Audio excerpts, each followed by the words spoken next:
Okay,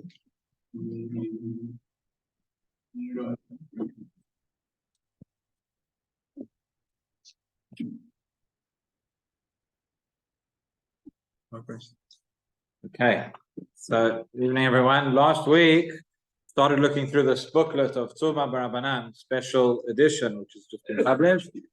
Some sources looking at the traditional Jewish responses in our classical texts in times of war, and what are the things that we can do, aside from the obvious response of fighting back, which is clearly a mitzvah at this time, for those that are part of that. Last week, we spoke about sources related to tefillah, mentioned how tefillah in a time of crisis, a time of distress, that is the primary mitzvah of tefillah. There may be mitzvah of tefillah in other times as well, but that is the primary mitzvah. Today, we move on to the next set of sources, talks about limud Torah, the importance of limud Torah at a time like this, and specifically how limud Torah can contribute as well to help us succeed in war. So, in this booklet, the first source that's brought is the Psukim in Parshat Bechukotai.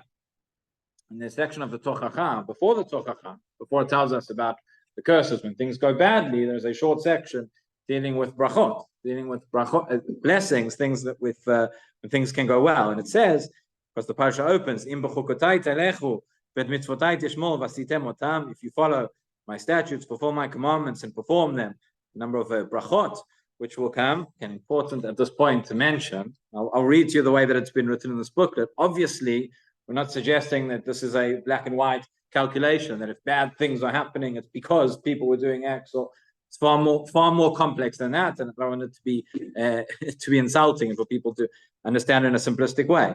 But so the way it's written here, it says Hashem's rewards and punishments are more complicated than vending machines, which function by the most simple and immediate cause and effect. We cannot be so arrogant as to assume that we can manipulate results to our exact liking.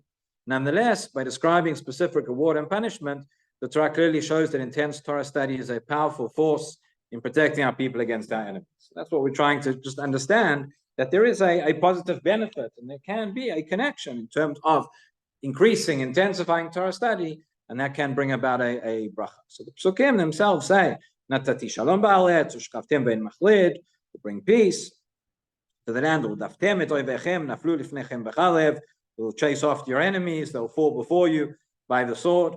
So the opening psukim, the opening verse, it says, "Im b'chukotai telechu," right? "Im b'chukotai telechu et mitzvotai tishmoru." If you follow my psukim, follow my statutes, and fulfill my commandments. So Rashi there says, what does it mean when it says b'chukotai telechu? It says Yachol zeh kiyum mitzvot. It could be referring to, just as it sounds, the pshat b'chukotai telechu, fulfilling the mitzvot. He says no. Kshu omer et mitzvotai tishmoru v'asitem otam. The continuation of the pasuk says, it says, and then it says, mitzvotai tishmor. So it already says explicitly, if you keep my commands. So what does it mean? What is it referring to when it says, it says, Rashi imani makayem, says, shetiyu amelim b'Torah, that you will exert yourselves in the study of Torah, specifically limud Torah over here. It's interesting that Rashi points out, not just limud Torah, but shetiyu amelim b'Torah. And we see other sources as well from Sefer Yoshua. Seems to imply that there is a certain benefit and certain bracha, not just from learning, but from really engaging, going into the depths of iyun b'Torah. There's another point here as well, which wasn't actually brought in the booklet. They skipped these psukim, but the Torah tells us, right? It says, "Radfu mikem chamisha me'ah." Talking about these brachot, it says 5 will chase 100, and 100 will chase 10,000. Rashi over there again, but the Midrash asked the obvious question. It's simple maths here. 5 to 100 is a ratio of 1 to 20. So then, if it goes from 1,000 to 100 to 10,000, it's a much greater ratio. It should have been just 20. Why? It says Rashi, "Eino domeh muatina usinat Torah." You cannot compare when you have a few individuals, again, Torah, performing a Torah, studying Torah, learning Torah, performing mitzvot together, when you have the masses. So there we see that there's an idea specifically not just of Torah study, but of public Torah study, of joint Torah study as a keilah, as a community, and many people come together. That in itself has its own special element and special bracha that comes from that.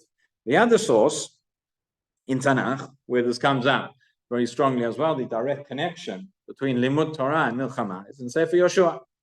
In Sefer Yoshua, right at the very beginning, when it's talking about Perek A, Yoshua and the people go in, they begin to conquer the city of Yericho, and it says, in the Pasuk, it says, Vahi biyot Yoshua b'Yericho, vayisa einav, vayal v'nei ish omed lenegdo v'chabo shlufa biyado.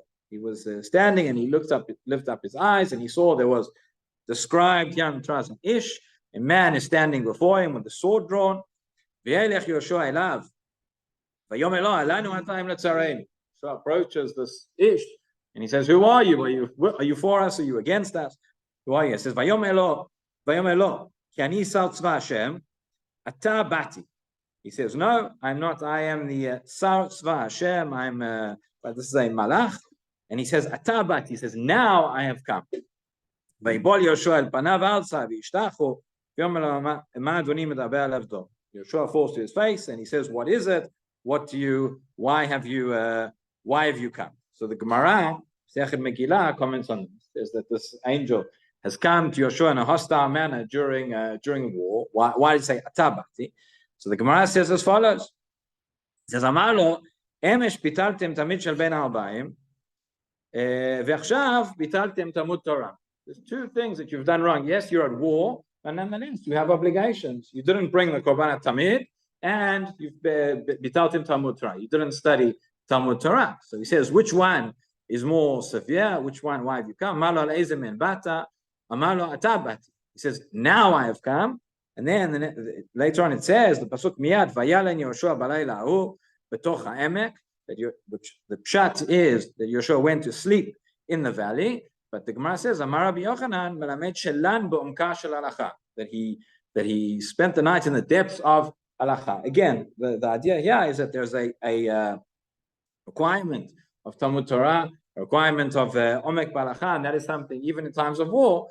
So certainly then the soldiers that are out there on the front lines and that are not able to, they are doing what they need to do. But those of us that are left behind have an extra responsibility to make up for that Talmud Torah. And Bezrat Hashem should be successful. חנניה בן הקש אומר, הקדוש ברוך הוא לזכות ישראל, לפיכך בא להם תורה מצוות, שני אמרת חפץ למען צדקו, יגדיר תורה ויוד.